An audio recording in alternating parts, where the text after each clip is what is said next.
lost cause, we need to get down to some straight talk about how these so-called laws command us to love, grieve, and just plain live in this world that on some days is more bewildering than a Tokyo street map. By exposing these laws as narratives of the lie, we will lay bare the violence they do to our lives and our relationships. A parallel here would be the way the law told Jesus he could not work on the Sabbath, but Jesus went ahead and healed a man's hand and fed his disciples on the Sabbath anyway, by explaining that we should follow only laws that are life-giving and not life-destroying. Luke 6:9. In order to really follow Jesus, we must stop following laws that destroy life. Law number 1. Never get mad at God. Anger at the Almighty is blasphemy. The day after the Haitian earthquake hit on January 12, 2010, almost every global newspaper in print and online portrayed images of the tragedy. I saw a photo online of a tiny little girl orphaned by the quake. Her face was turned up to the sky, and her skinny brown arms were raised as high over her head as they could go, as if she were begging God to pick her up at the end of a too long walk. I knew that even before the earthquake, Haiti was one of the poorest countries in the world. That night, I tossed and turned for hours. When sleep finally came, I dreamed that the little girl from the photo was crying at the side of my bed while I slept, but my arms were paralyzed and I couldn't pick her up. This is a dream I have had many times since. For many years, my military veteran cousin Diane was the only female lieutenant of the Special Victims Unit in a small town in the upper Midwest. Not until she retired was she even able to share with me some of the sexual crimes of abuse, incest, and molestation she had investigated.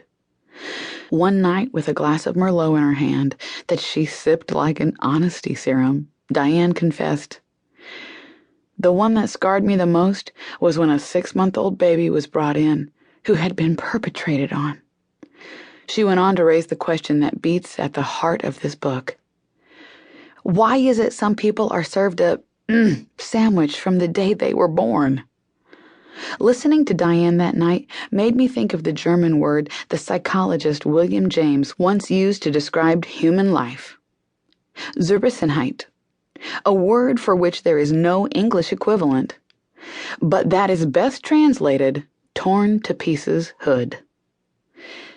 It also made me think of a line in a book I read by a Holocaust survivor. God is on leave. Why is the child crying? In Alice Walker's novel, Possessing the Secret of Joy, the father of a boy named Adam claims that this question about a child's tears is the fundamental question one must ask of the world. Surely Walker is right that this question lies at the center of the universe, just as it lies in the lungs of anyone who purports to have faith in humanity and/or in a God of love.